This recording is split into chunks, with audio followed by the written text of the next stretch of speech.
you have your Bible, you might open up to Leviticus chapter 1, and that's where we'll begin. Glad to be with you again today, this afternoon, and looking forward to our study in the book of Leviticus. If you haven't been with us, we have been talking about the Old Testament in overview fashion, just talking about just really thinking in that direction about its importance. And what I hope to do today in the book of Leviticus is help us see its beauty. It is not, when someone thinks of maybe the most beautiful passages of scriptures, almost none of them are in Leviticus that they might think of. They might be in the Psalms, Proverbs, maybe some of the narrative portions, but Leviticus just really doesn't jump off the page as a book of beautiful thoughts. But I think that's because we read it too much like the Pharisees. That is, what we see what is on the surface, we see it as cold and hard, and not as the words of a good God to his people for their good. And so I hope that we can see some of that, and then also make some connections to Jesus, especially in this first lesson. So you open up Leviticus chapter 1. Let me tell you, the first thing that I think is helpful in that is realizing that sometimes we break up the scriptures. We say this is narrative, and then this is law or legal language, and then we have poetry. This legal language is set right in the midst of the narrative. Right, so as you're going through the book of Exodus, beginning in chapter 25, of course, it lays out the tabernacle. You have a break with the sin of the golden calf there in 32. That kind of takes us through 34, the resolve of that. 35, we come back to the tabernacle. The people are contributing there to the tabernacle, and it goes over now the sort of putting into place the descriptions that were given back in 24 through 31. They began to actually accomplish those things. Well, at the end of that, in chapter 40, you see that the conclusion of all of that is that they erected the tabernacle and that the glory of the Lord filled the tabernacle, the cloud surrounding it, and so forth. Well, in chapter 1, verse 1 of Leviticus, it says, "Then the Lord called to Moses and spoke from the tent of meeting." So we're really just picking right up, you see. We've erected the tent of meeting. The glory of the Lord is filling the tent of meeting.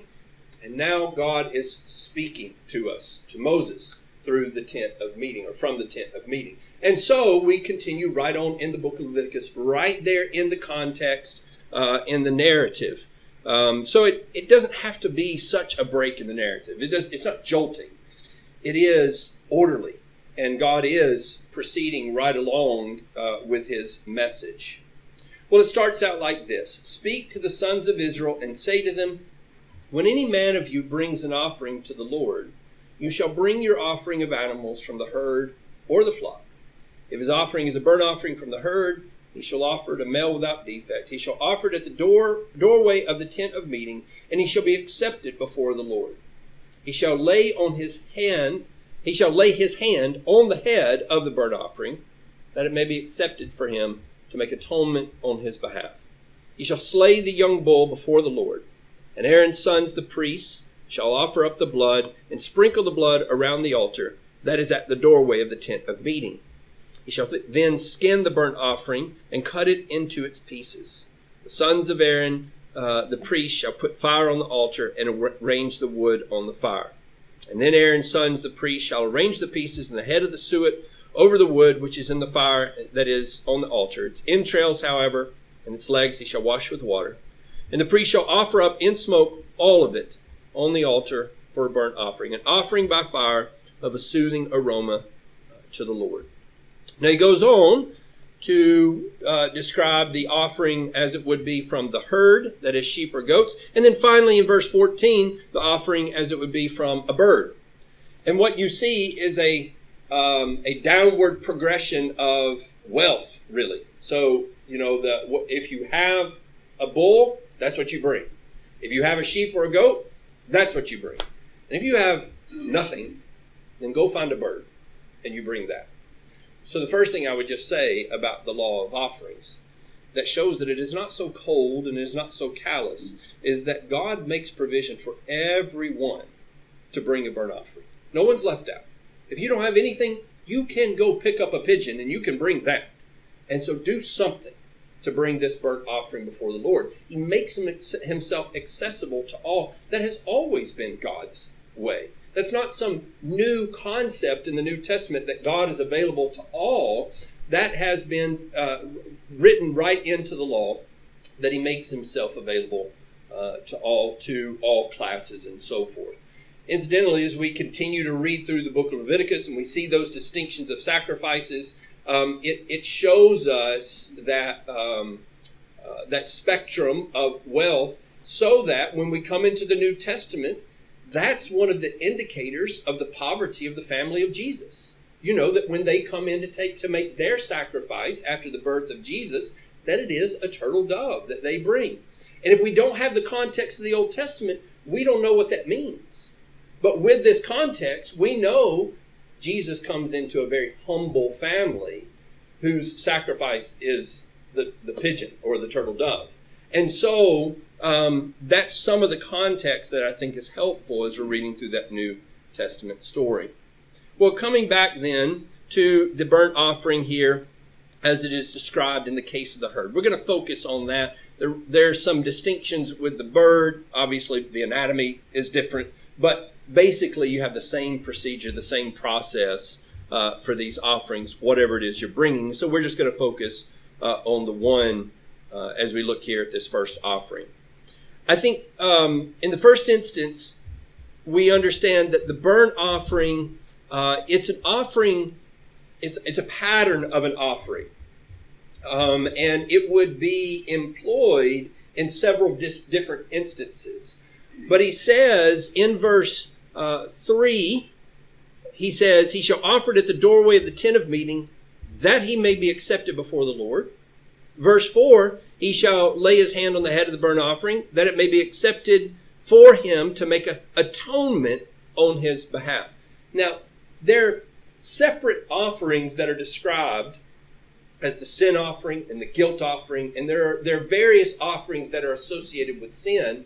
But right off the bat, this burnt offering does have that association. Atonement, acceptability, coming before God. So it carries the weight of sin language and atonement language with it, even though more particular offerings for sin are going to be described in chapters 4 and 5, for instance. So that's the motivation or the idea behind this particular offering. Now, you go through the process. What does the process look like? Well, first of all, it says that he shall offer a bull and or a male rather of the herd, and that it should be without defect. So, first thing you got to do if you're going to offer a burnt offering, you have to go out to your herd, and you have to begin by selecting among the more valuable resources that you have. So first of all, I've asked this question before if I'm studying Leviticus, maybe with some young people. We're not an agricultural society anymore, just like you're not an agricultural society for the most part anymore. And so I ask them, I say, what's more valuable, a female or a male? And they think, well, the female can produce milk, and she can produce more cows, so she must be more valuable. Yes, but how many cows can the bull produce?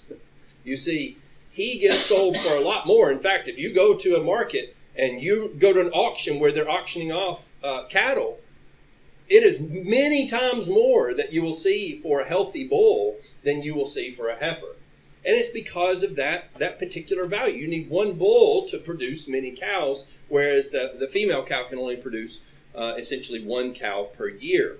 So, of the more valuable element, then he says, without blemish. So there would be a temptation.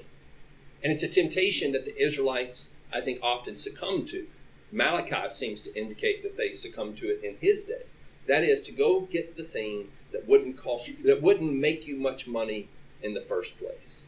I have a friend whose grandfather kept cows all of his life, And on one occasion, one of the cows had gotten into the briars, and it had really sunk into this side of its face, and it kind of tore, even gouged out one of its eyes. Well, of course, that did not make the cow look very appealing. It looked diseased. Now, it wasn't. It was fine from the internal standpoint. The meat was fine. But you take it to market, people do not want a cow whose eye looks like it's been diseased and all this sorts of things. So he knew, I will not get a good price. So he butchered up that cow and he gave it to his family and said, look, I have lots of excess meat because of this. And they had lots more steak than they usually had. And what they knew, they appreciated that, but their grandfather was giving them what was already of little value to him. God says, I don't want that, and I will not have it. You go out there, and if it looks like it's going to get you less at the marketplace, you take that onto the marketplace. Or you take the loss yourself. Don't expect me to take the loss. You bring what is precious to God. And so, sacrifice. That's the very definition of sacrifice. It's giving us that definition as it describes the process. You go find the precious thing. So you got to do that. You got to go out and you got to find the precious animal, and you bring that. Now, you bring it to the doorway of the tent of meeting, right? So it's not you have your own little personal altar there in your front yard, and so that this can be nice and convenient, but rather you have to transport that animal all the way to the door of the tent of meeting, wherever that may be. And of course, and the wandering in the wilderness, it wouldn't have been all that far. But the cows, the herds and flocks and so forth, they weren't in the middle of the camp. They're way on out there. You got to go through the effort to bring them there. Then it tells us that the person who is making the offering, he lays his hand on the head of the animal. And it is he, the one making the offering, that takes the knife and slays the animal. So this is not just handed over to the priest and you stand back and you watch him do his job and you say, all right, I've checked that box and I can go home. But rather, it says he shall lay his hand on the head of the burnt offering, and it says then he shall slay the young bull before the Lord in verse 5. So you take your knife and you reach around that bull's neck and you slit its throat. And then it tells us that the priest would be there with bowls to catch the blood. And so as the blood is draining from the animal into the bowl, then it tells us that he goes and he takes that blood and he pours it. It says he sprinkles it.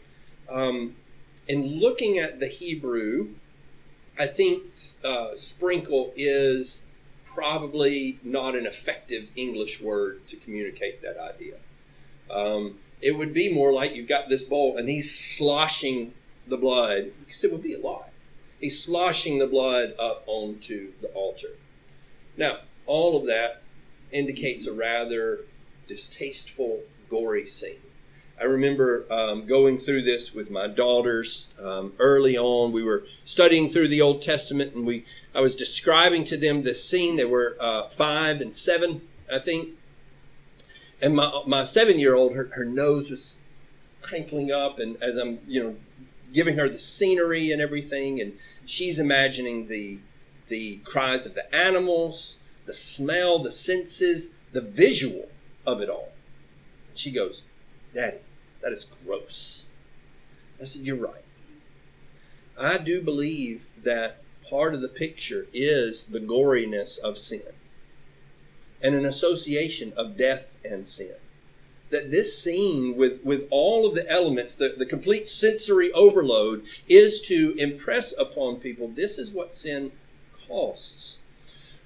One of the things when we're talking about the crucifixion, and we remember that scene where Pilate tells us that Pilate says, I wash my hands, right? And what do we know and maybe even say? He's got blood on his hands. Just as surely as everybody else that's involved, just as surely as those shouting crucify, he cannot wash the blood off of his hands. Well, we recognize that our sins are blood on our hands, right? They make us guilty. And we are the ones, that's what blood on your hands means, is that you're guilty. Here is an opportunity for them to see that in the most visual and demonstrable way. They literally would have blood on their hands. You can't walk away from this physically unaffected. You are, as you might say, elbow deep in the process. And you see all that and you smell all that, and it's supposed to affect you and help you make that connection between what you're doing and sin. And going back then to the putting your hand on the head of the animal, you're recognizing, I'm killing this animal, but I'm the one that deserves it, right? So that's the sort of transfer idea there. And I don't mean there that you're literally transferring your sins, but what you're doing is you're bringing this animal in your place, and he will die instead of me. What an impressive thing that ought to have been for God's people. And then you watch the smoke rise as it trains your eyes up towards heaven, and it's an approved and acceptable, is the language here, sacrifice to God. And you come and you must do this time and again and again and again, and it never stops. At no point do you say, I've offered all the sacrifices I need to offer. Jeremy and I were talking about going through the book of Numbers and how it enumerates all the animals in very exhaustive detail, all of the animals that must be offered. And the number becomes fairly difficult to comprehend. And if they remain faithful, the amount of sacrifices and the amount of blood that would be involved, and just the sheer magnitude of it all, and all of that is not equal and is not sufficient to take away our sins.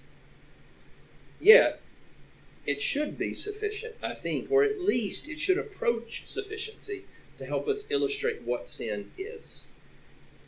One of the, I think, very interesting things as you go through the Old Testament, you get to chapter 4, and it starts talking about the sin offering. The word for sin offering is just the word sin. There's no additional word for offering there. It's just one word. And it's the same word that's used for sin. So back in Genesis chapter 4, when God says to Cain, sin is crouching at the door, that same word for sin is sin offering. And in the occasion where the priests were to dip their fingers in the blood of the sin offering, and then they were to put it on the ear, the lobe of the ear and the tip of the finger, the tip of the thumb. And so the idea there, if you're reading that in Hebrew, would kind of be, you're to go dip your finger in the blood of the sin, right? Not the sin offering. Now, I do think it is a sin offering, don't get me wrong. But their language, the Hebrew language, brought nearer the word sin and the consequences of sin. Same word. Same thing happens with the word iniquity, that he shall bear his iniquity. In Genesis 4, when Cain says, my punishment is too great for me, it's the word iniquity. My iniquity is too great. So again, it brings those two words together. Your iniquity, the consequences of your iniquity. Your sin, the consequences of your sin. And so when we see these blood sacrifices, that's the blood of your sin that you are looking at, that you are feeling on your hands, as it were. So that's the burnt offering. Well, let's come into chapter 2. We'll come back and make some observations after we look through all three of these sacrifices. But I want to come now to the second offering, and that is the grain offering. Now, in this instance as well, in fact, in all three instances here, the burnt offering, the grain offering, the peace offering, we really just have one word. Here, in the case of the grain offering, we have a word that we're going to look at in a minute. It's mincha. Is the Hebrew word for grain offering. Now, if you read that first verse, if anyone presents a mincha, that is a grain offering, as an offering. Now, that second word, offering, that's the word that means offering. But mincha is its own separate word that we'll think more about. But what is it that they're supposed to bring? Let's look at that first. His offering shall be of fine flour, and he shall pour oil on it, and put frankincense on it. And he shall then bring it to Aaron's sons, the priests, and shall take from it his handful shall take from its handful of fine flour, and of its oil with all of its frankincense, and the priest shall offer it up in smoke as its memorial portion on the altar, as an offering by fire of a soothing aroma to the Lord. The remainder of the grain offering belongs to Aaron and to his sons, a thing most holy of the offerings to the Lord by fire. And then he goes on, when you bring an offering of grain, offering baked in an oven, it shall be unleavened cakes of fine flour mixed with oil, unleavened wafers spread with oil. And if your offering is a grain offering made on the griddle, it shall be a fine flour unleavened mixed with oil. You shall break it into bits and pour oil on it. It is a grain offering. And he goes on a little bit further, again to give further descriptions. But what he says that they should not add to that, beginning in verse 11, you shall not offer up in smoke any leaven or any honey as an offering by fire to the Lord. So, first of all, it's fine grain. When you harvest the grain, now the way I go harvest the grain is I go to Walmart and I look on the aisle and figure out what it is my wife told me to get, and I bring home the grain. But of course they would go out to the field to harvest the grain. And then they got to put it into some kind of bowl or something, and or maybe if they've got a larger operation, they've got a wheel, but they've got to crush that grain up. Well, at that point, it becomes rough grain. You take that rough grain, and then you go through the process even further, and you grind it down to fine flour. And so what he asks is of the grain that they've put the most effort into. You see, just like with the bull, I want you to don't go out in your field and just grab a shock of grain and bring that, but I want you to bring a portion of the fine flour. You've gotten all the good out, and you bring me the premium stuff and make an offering of that. And it is an offering of first fruits, as we see. The additional elements there are elements of value, but also of preservation. The oil and the salt particularly would be preservatives, or that they would have that effect ultimately. They would also, of course, be appropriate for cooking. The frankincense gets added as an aromatic. Incidentally, the frankincense is not part of what they would eat. If you're making a cake, you don't put frankincense in that. But if you're offering it up by fire, then you put frankincense in that.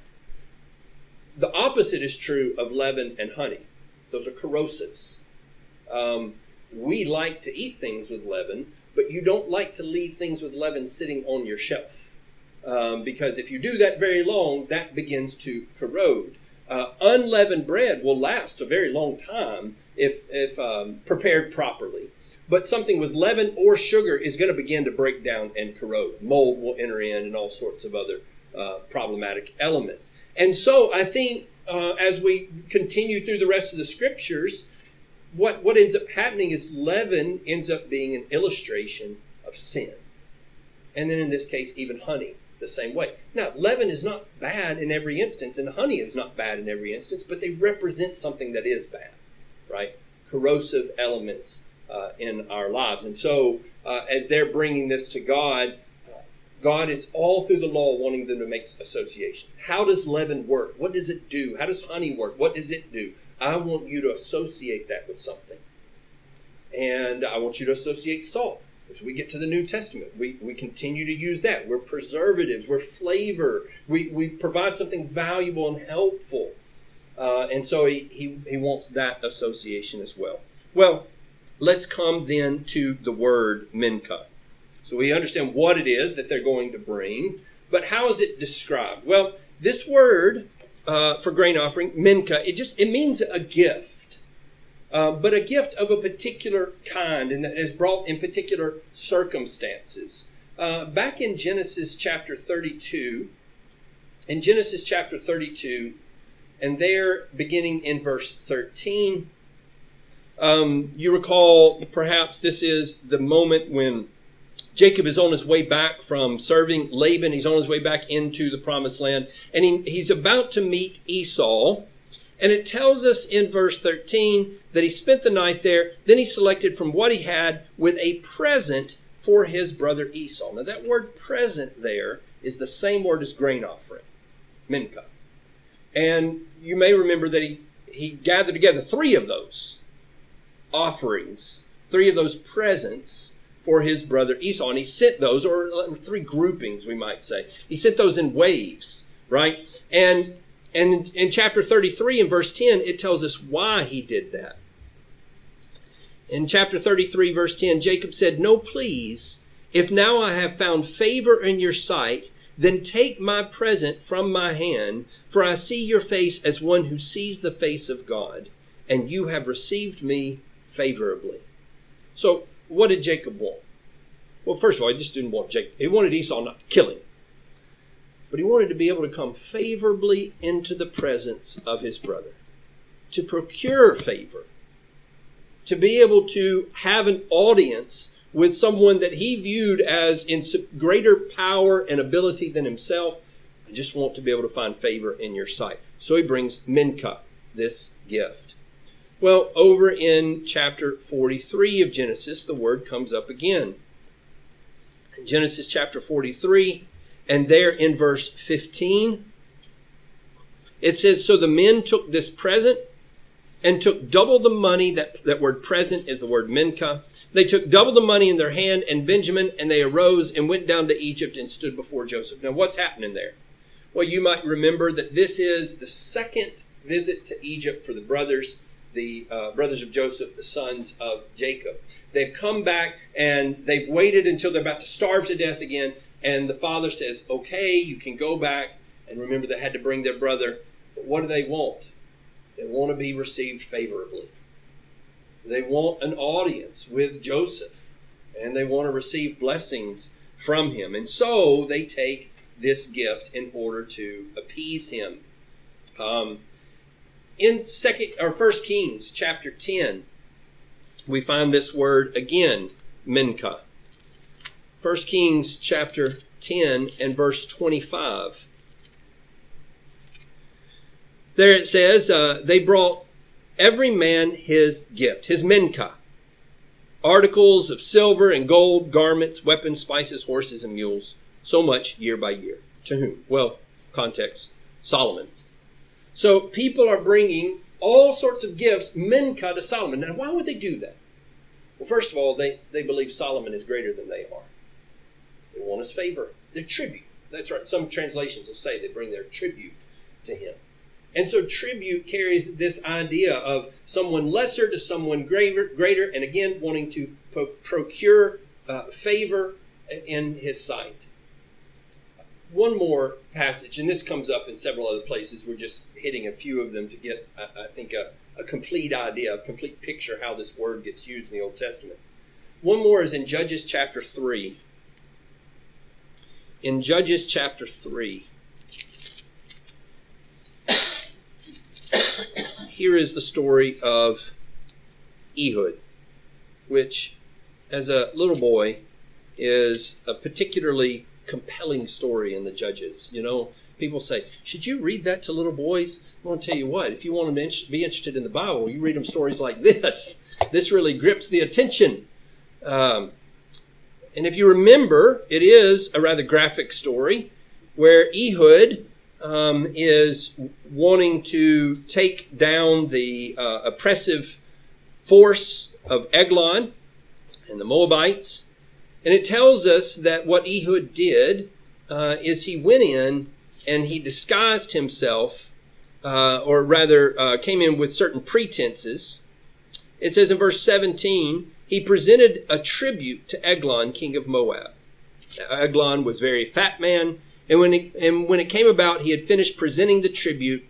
He sent away the people who had carried the tribute, but he himself turned back from the idols which are at Gilgal and said, I have a secret message for you, O king. And he said, keep silence. And all who attended left him. And then, of course, he thrust the dagger that he had hidden into the king's belly.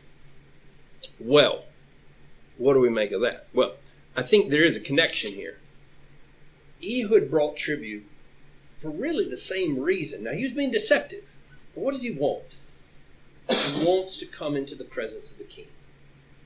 And if you want to come into the presence of the king, well, you bring tribute. That's what you do. That's what allows you to come into the presence of the king.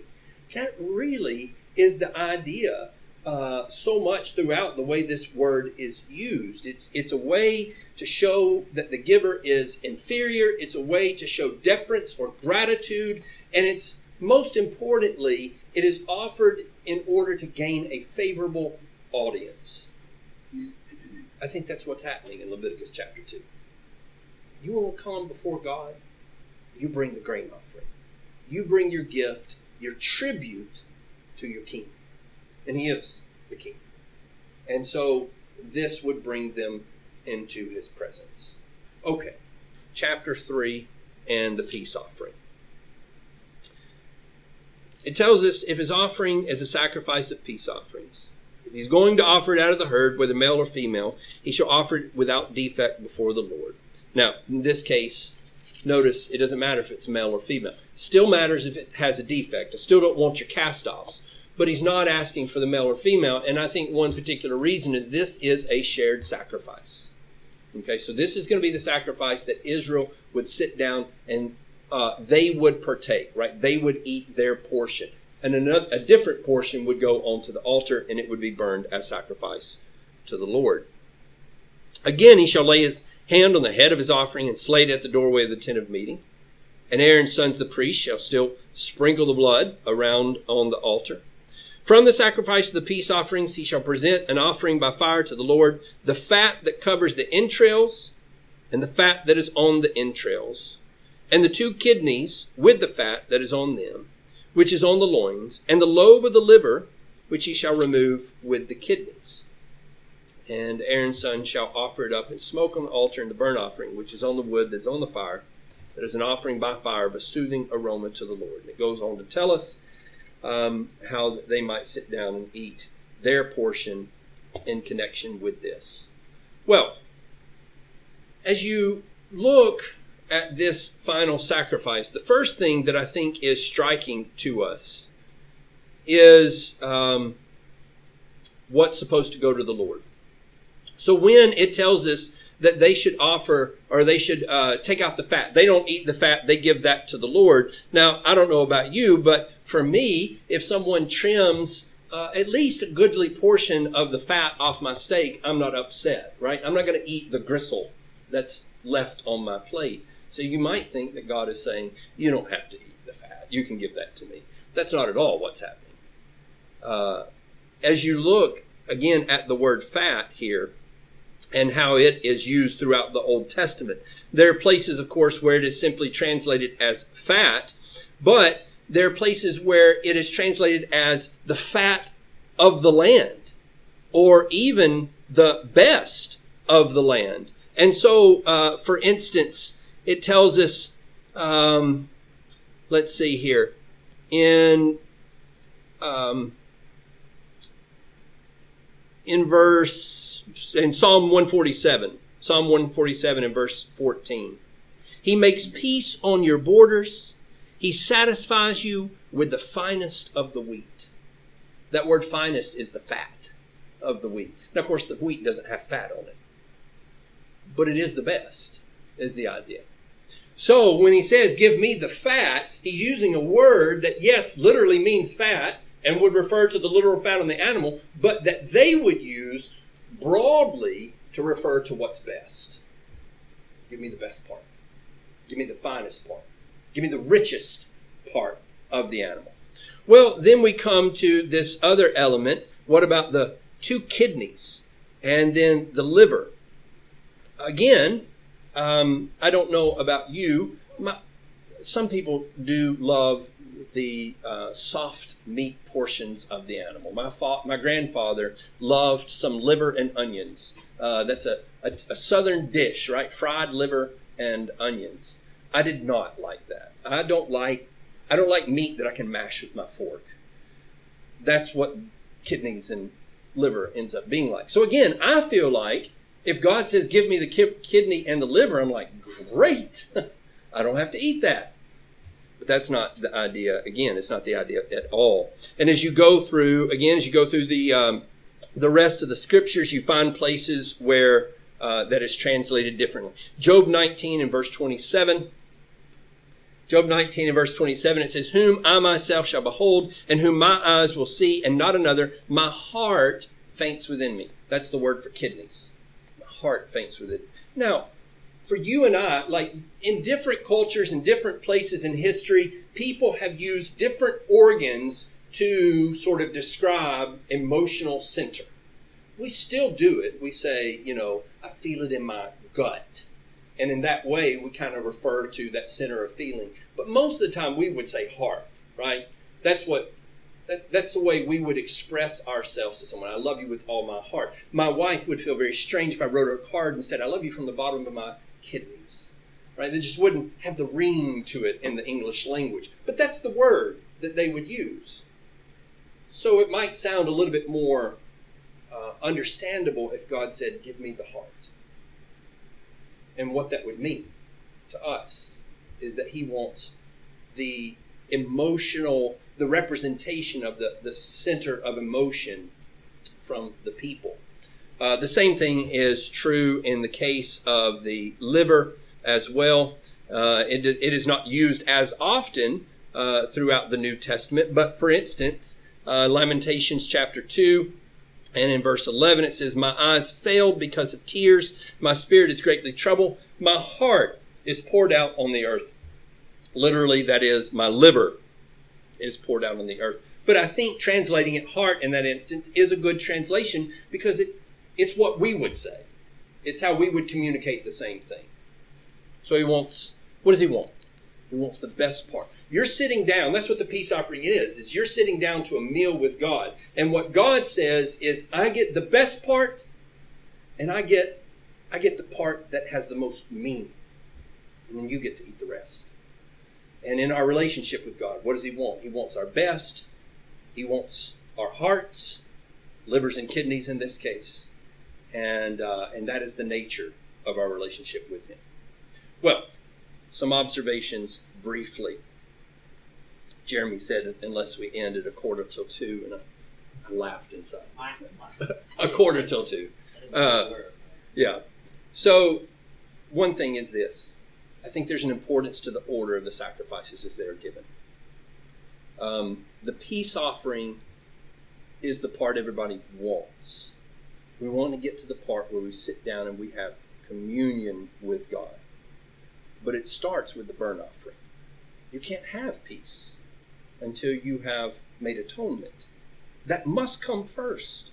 And in fact, not just that, but until you have come in the humility of the Menka, and you have petitioned to come before. You understand this is not, when we get to the peace offering, you're not sitting down for a meal with a peer.